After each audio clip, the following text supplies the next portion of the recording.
Je suis un grand fan de George Orwell et je ne suis pas le premier à le dire, mais ça sent un petit peu le ministère de la vérité.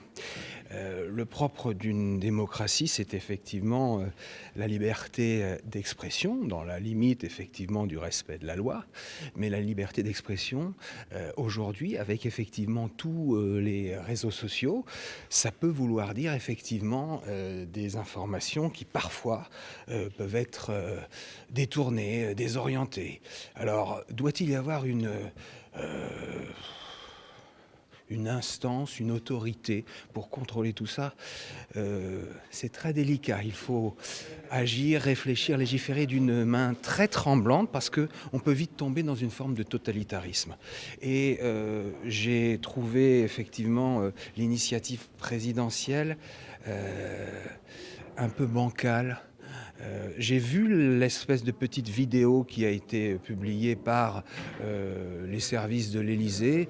J'avoue avoir été consterné parce que il met en scène ceux qu'il estime être ses adversaires. Je pense à un journaliste d'une chaîne bien connue, et ça me semble pas du niveau d'un président de la République. Voilà. Ça me semble pas du niveau d'un président de la République, et je suis assez surpris de cette dérive presque totalitaire.